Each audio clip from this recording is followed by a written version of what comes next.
Greetings and love, my people. Welcome to the workshop with Liam King, and he's going to be talking about sorrel.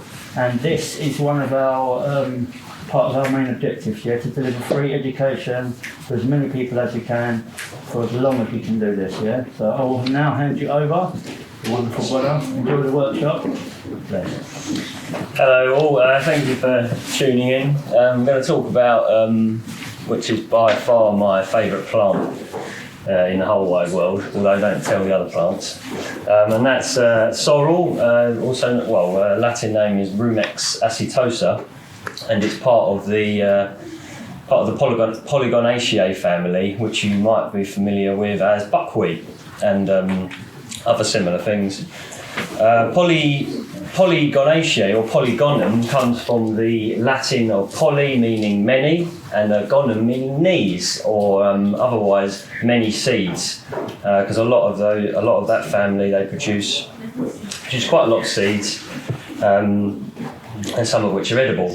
So there's approximately 1,000 different species of Polygonaceae worldwide. 40 within the UK, and 200 of those 800 species belong to the genus of Rumex, which is where sorrel is part of, and you might know dock as well to be part of that genus. Obviously a very, very different taste. Well, similar, you can taste similarities in it. So I'll start with the main reason why Rumex acetosa is my favourite plant, and it's to do with plant strategies. So I'm going to go onto the board here. So when we, as ecologists, when we talk about plant strategies, we normally refer to Grimes' CSR model. And so Grimes is the name of a person, and he, in the 70s, developed a model called that's actually became known as the Universal Adaptive Strategy Theory. So this is to do with different plant strategies, like I say, and he realised that plants don't necessarily fit into certain categories, but they have certain traits that are related to competitiveness,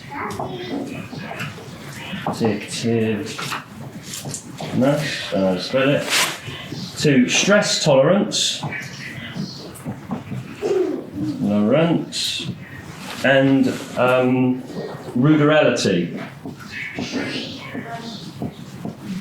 And I'll talk about those just now. So the competitiveness is these are related to a metric of disturbance. Right, a bit bigger there. Right, a bit bigger. Disturbance and stress. So competitive plants are normally developed, and this is where our Rumex fits in. They are normally low stress and low disturbance. So if you just go stress and low disturbance. They are stress tolerant plants, normally develop in areas where they're a low disturbance but high stress. So this is a high stress. And then ruderal plants are normally growing in areas with low stress but high disturbance. And so the ruderal plants are things like stinging nettles. So urtica can be known as a ruderal plant. Dandelion can be quite ruderal, although it is a perennial as well. So Taraxinum officinalis. And like I say, our Rumex is up in the competitive Rumex. And so, but the plants don't fit into these categories necessarily. They have certain traits. So some of our annual clovers they're ruderal, which means basically ruderal means that it's normally an annual, And they invest a lot into seeds. They invest a lot into seeds and less into other characteristics or other parts of the plant, like leaves, that kind of thing. Whereas the competitive plants, because they're become more established, they're normally perennial. They have quite deep roots. They have what's called phenotypic plasticity, which means that in terms of disturbance, they're able to change the shape of their leaves or change their biomass to cope with things. And you have to consider these in respect to ecosystem succession, or how the ecosystem evolves. And normally, ruderal plants are associated with very, very early succession, so post-disturbance, hence the high disturbance. So, and in terms of agriculture, or growing your own food, or any type of horticulture or land management, there's normally associated with high disturbance environments. And so you have a lot of ruderal plants that grow there. But the thing is, it's very, very limited. It's very, very limiting in the environment to have, because a lot of our agricultural crops are ruderal plants, the wheats and all that kind of thing. And although because all the plants, they take energy from the sun and they build structure. And so a lot of our ruderal plants, they're very, very good initially. However, for long-term progressive organisation and resilience, we need to include a lot more of these other plants into the mix with it. We can't be reliant on purely ruderal plants. And this is really where sorrel comes in, because it's so competitive. It's able to, and this also relates to their ability to control their environment. So actually including a lot of competitive plants, so more examples are, say, woody shrubs. Including a lot more competitive plants, we're actually widening our horizons in growing food, and we're increasing the heterogeneity in our plot. So it's really, really, really good plant to have in there. And not to mention that these competitive plants tend to be quite hardy, and they tend to be able to deal with a lot more sort of variability. And like I say, this phenotypic plasticity enables a plant to change its shape dependent on different stresses and all that kind of thing. So that's regarding plant strategies. This is definitely why sorrel is one of my favourite plants. So this is the sorrel leaf. I must apologise because they got a bit wilted on the journey here. And so the leaf has an arrow-shaped or sagittate leaf, and it also has a very, very characteristic long petiole. This is not a stem, this is a petiole. And you'll be familiar with the petiole, because a rhubarb is part of the same family of rumex, and the petiole of rhubarb is what you eat. And it has the same characteristic. I wonder if someone might like to come and taste something. So it has a characteristic rhubarby. I don't know how you would describe rhubarb. It's very, very sour. But it's actually called, one of the common names is a lemonade plant or apple plant. And it has a very, very characteristic, distinct. I wonder if you might try a sorrel leaf and describe the flavour. Okay. I've had it before. That's Nice. They're quite mature. How would you describe the flavour? lemony. It's a very lemony, lemony appley. Yeah. But quite sour. It's sour, yeah. It is quite sour, isn't it? Yeah, exactly. Acidic, yeah. It's very acidic, it is very acidic, which is quite nice. I quite like acidic flavours. The seed, I haven't got particularly good examples of it. The seed heads, they grow on what's called involucrates, which is a bracket. And they also described as being whirled. You can't really see that, but the involucrate grows up, and the seeds sort of are whirled around the outside, as in they radiate around from the centre. It's quite a distinctive view of it. And so really, this, as in its name, Polygonum, it produces quite a lot of seed, which is not necessarily characteristic of a competitive plant. It's more of a ruderal plant. But this is it. They're not. This doesn't put plants in boxes. You know, it's a spectrum, and plants sit somewhere in the spectrum. And so we can see that the leaves are quite easy to. The seeds are quite easy to, and in actual fact, you could spread this straight on the ground, and it grows so readily that it doesn't need too much attention. And so we're going to produce a few seeds here, just by grinding it up.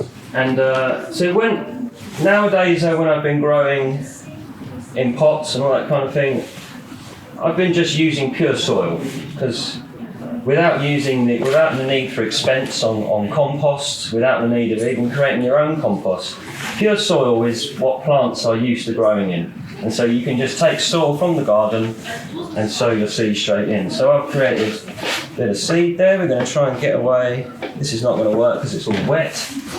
I'm just going to do it into my hand, I think.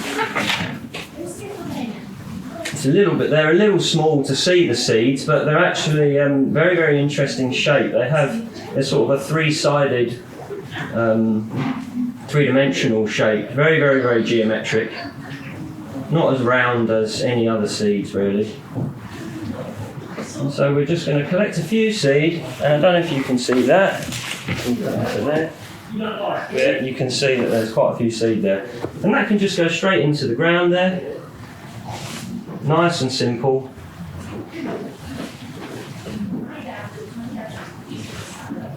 Nice and simple. And again, we can cover it just over with some soil. And there we go. And actually they come up quite readily, as you can see here. These are some of the baby plants. You can start to see the characteristic sagittate leaf and the long petiole, which grows up there. And again, maybe even a good microgreen this as well, actually, because it comes up so readily. Okay. So now I'm going to show you a couple of really, really nice ways of eating the sorrel.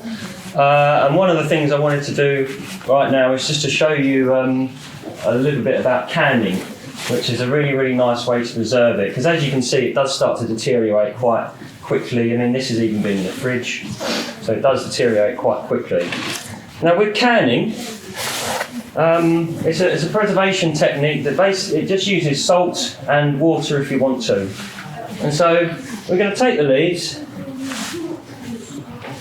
like this, and we're just going to chop them up. I've started chopping up here a little bit. I'm going to chop them up into a fine chopped, as it were. And interestingly, the first reference of sorrel dates back to 1100 BC. It's in an old Chinese Feng Shui Ju, which is an ancient collection of poetry, where is written, "Where near the fen damp is the ground, the sorrel gathers are found, to eat their scanty food." And then it's a bit harsh, scanty meaning small or inefficient, which I think is a bit harsh because they're nothing like that at all. But very interesting. And it can't be destroyed very easily, they say. So once sorrel has taken root, because it's got such deep roots, it's very, very, very hard to get rid of. Now I tend to remove the very, very end of the stem. It depends on how tart you like it. I like it quite tart myself, so you can just harvest the leaf, or you can add a little bit of the stem. Some of the stem's a bit unnecessary. So we're going to chop that up, like that. Now we're going to add the salt. So you're going to want to use scales for this. It's very, very important. You don't want to add too much salt. You end up making like a soy sauce type thing, which I have done. So it's very, very important. And if anybody's into their fermenting or anything like that, this ratio of salt is let's tear that off. Let's have a look what we've ended up with. ended up with, let's just change the, sorry, start again. So apparently in the Henry VIII era, sorrel was used as one of the ingredients for the sweating sickness. One of the main ingredients for that. Let's try again. This is, right, come on then. It's actually surprising, there isn't a continent on Earth that sorrel hasn't been used or similar. Right, so we've got about 91 grams there. 100 grams, say. And the ratio of salt that you want to use is 3%. And like I say, this stands for any type of fermentation, any type of salting or canning or anything like that. If you're making a brine, it's 3% brine. This ensures that you don't end up over-salting it, and especially when fermentation, if the salinity isn't right, you're going to end up with bacteria other than the lactobacillus, which is the one that you're after. So we've got a 93, I'll call it 100 grams there, and I'll dial back a bit. So I'm going to put in 3 grams of salt. It's a bit more than that, really. 6, there we go. Oh, that's a bit much, but I'm going to put in 3 grams of salt, and then we're just going to give it a stir for a second. We're going to let all the salt soak into it's going to start drawing all the moisture out of the leaves there. Ever so slowly. You can get involved. I've got some salt on my fingers. I'm just going to mix it in there. Turn this off. It won't be long before that starts to. I'm just going to leave that on the side there.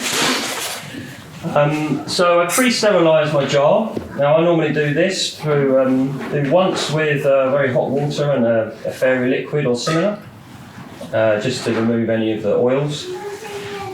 Then clean it out, and then another hot water, and I just leave that to cool down like that. And then that's just, and then you want to keep that as sealed as possible before you start adding anything. They also braid a sorrel. It's an old Armenian tradition where they braid the leaves of sorrel together and they hang them up in the rafters of barns and that kind of thing. And then they use them in soups, and it's very, very, very popular in Armenian cultures. In fact, all over the world. And even in California, there's a restaurant that makes a sorrel ice cream, chocolate and sorrel ice cream, I believe. So plenty of application. So I'm thinking this is going to start to sweat a little bit. I'd like to prefer to leave it a little bit longer, but I'm keen to move on. So we're just going to stuff this in the jar as best we can. Now about 100 to 120 grams works out really nicely for your standard jar. Try not to get it all over the table. And as you start to stuff it in, you want to really pack it. Well, technically, there are 2 ways of doing this. The first way, which is what you might find on the internet, is to fill it 3/4 and then pour over boiling water. I prefer a slightly different technique where we're going to try and stuff as much as we can in. And if we were to leave it a little bit longer, you'd start to see some of the juices coming out of and that's got a real tart smell. The smell is very important in identifying food, in identifying everything, bad smells, good smells, and especially when you're getting into fermentation and canning and stuff, you really need to know what is a bad smell, because some things can smell very, very interesting. I don't know if anybody's familiar with kombucha, which can quite often have some very, very interesting smells about it. This is really lovely. Starting to juice up nicely now. You want to stuff it right in there. Get as much as we can in, and hopefully this is going to work out pretty good actually.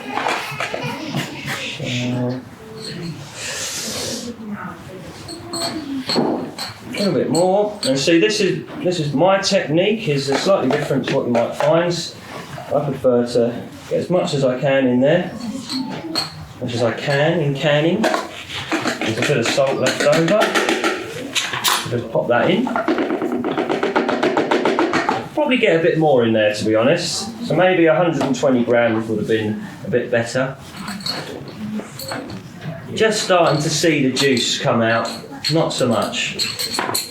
Anyway, if I was to fill that up, so the lid goes on, and then that filled to the top can just go straight into a pot of boiling water, or simmering water, and just let that simmer. Might want to put it on its side so it's fully covered. Let that simmer for 10-15 minutes, and then you'll end up with this delicious, this kind of thing. It will start to go brown, but that has a real interesting look about it. It's quite slimy, but really nice. I'm just going to try some of this now. I'm going to give it a bit of a stir. So that's kind of a little bit too much salt. I don't mind though. So that's got a very, very, very traditional taste about it. It's salty, it's sour. It's almost like the vine leaves kind of flavours that are going on. Really, really nice. And so to finish, I'm just going to show you another real treat with sorrel, and these are sorrel potato cakes. So this is fried onion, garlic, add the sorrel. I've used fresh sorrel leaves for this. You can use the canned sorrel in soups, whatever you like. It actually creates a really, really nice velvety texture to a soup. It's very, very silky. So this has got fresh sorrel, garlic, onion, salt, black pepper, very, very simple flavour complex. Add the mashed potato, a little bit of breadcrumbs, and these have been pan fried and then finished off in the oven, and they're really, really, really nice. So I'll leave you with that, and I think me and Che and whoever else is here is going to enjoy some nice sorrel potato cakes and stewed sorrel. So thanks for joining in, and I'll see you guys soon. Tell me about it. What taste? It's like vine leaves, don't you think? Lovely. Like that vine leaves. Yeah, right, that's it. Yeah. Really delicious, guys. Yeah. So what we're going to try now is one of these potato cakes with a nice dollop of the soil on there. Let's go. Food, baby. Let's do this. There you go, buddy. See what that's like. Thank you, Annie. Sorrel potato cakes, eh? With canned sorrel on top.